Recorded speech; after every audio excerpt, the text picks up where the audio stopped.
One common thing you might want to do is that it can be hard to see some of this as it's moving. So maybe as she's moving around, we need to look at the strap on the shoulder, and it's just real hard to follow. She goes upside down, she's moving around the scene, and we have to keep moving the camera around to try to see what exactly it is we're looking at. We want to find a way to make it easier to diagnose what's happening here. So let's do that now. What we can do is take the dress and make a point group of the section that we want to look at. So I'll hook that up to the dress, take this, let's look at the shoulder. So I'm going to go to my selection, go to points, select points. I have to make sure that I don't have the body templated, so I have the right point selection, and let's just grab these.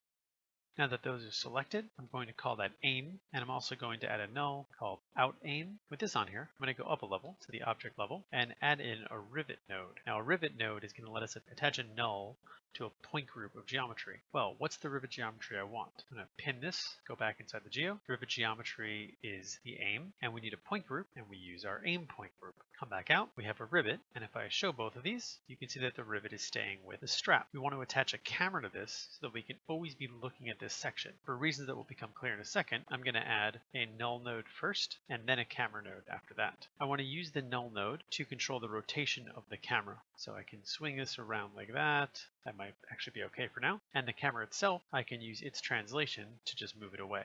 And now I can look through this camera, and I'm always going to be looking at that strap. And I can use the null in case I want to rotate this at all, maybe something like that. So no matter how far it moves in the scene, we have an easy way of looking at it. Now, depending on what section of the body you're looking at, the view could start going a little bit crazy here. If I go into Geo and change this selection, let's say, maybe something like those points on the hip we were just looking at. When I look at my camera, actually let's go out, look at the camera here, just zero that out.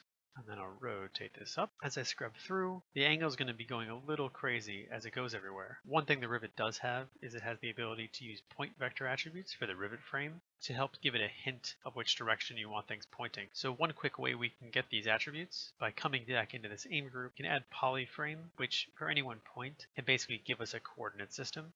We had a point here, it's going to give us one vector pointing this way, one vector sort of like this, and it can give us one vector coming in as well. We only need an up and a normal. So in this case, we're going to have our normal call tangent name up, and I'm actually going to change the normal name to just be called normal.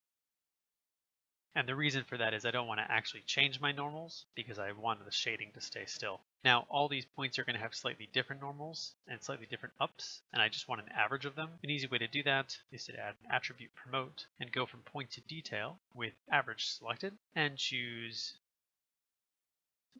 I should go back to polyframe, make sure this is on points, not primitives. Then go into my promote and choose normal and choose up. I still want the attributes on point level. I just wanted an average of them. So I will duplicate this attribute promote and now just say go back from detail to points. And that's going to mean that all my points have the same up attribute and the same normal attribute. If I now go back out, I can select my rivet and choose this. And I can change the z-axis attribute into normal. Looking through my camera, I may have to reorient the null right now, but this should give a better look and a smoother direction as we're looking at this.